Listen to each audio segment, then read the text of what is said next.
For 50 years they were never officially on sale in the UK, but British car fans still know their problems with the Mustang.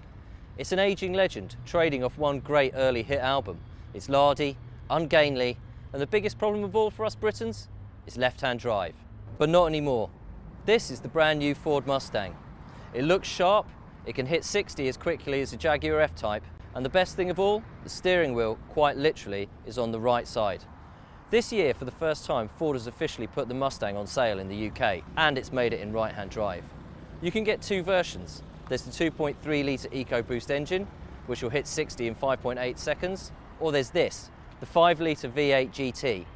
This blue-collar muscle car will hit 60 in 4.8 seconds and go on to 155 miles an hour. And it's yours for just under £35,000. So the good news is the price. The bad news is how much petrol it drinks.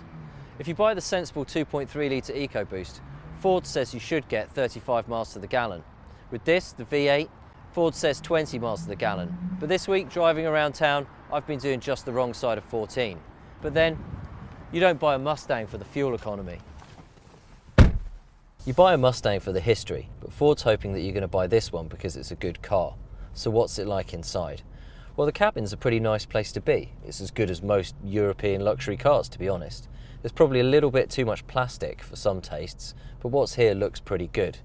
You've got a touchscreen with Ford's new Sync system, which is an upgrade on this car. But rather than just having to use that, you've also got switches and buttons here, which is a nice touch for those of us who spend ages trying to work their way through menus on the touchscreen. You've also got these big, deep dials in front of you.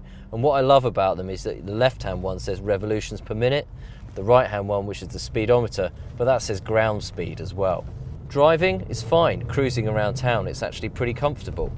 You get used to the slightly odd driving position after a while, and the clutch is maybe a little bit heavy with quite a bit of travel, but the biting point's quite high. And also, one of the great things about this car is the gearbox. The gears are absolutely fantastic. They just rifle in there and stick really nicely. There are a few things that aren't quite great, maybe. Some of the ergonomics. The fact that they've put this cup holder right here. So when you're cruising around town, driving with your arm like this, you've basically got your elbow sat in a cup holder. But apart from that, the Mustang is a really nice place to be. So we know it's got straight line speed, but what's the Mustang like out on Britain's windy country roads? Well, stick it in Sport Plus mode and it's surprisingly agile. It feels like a big car, but in actual fact, once you get out on the open road, it doesn't feel that large.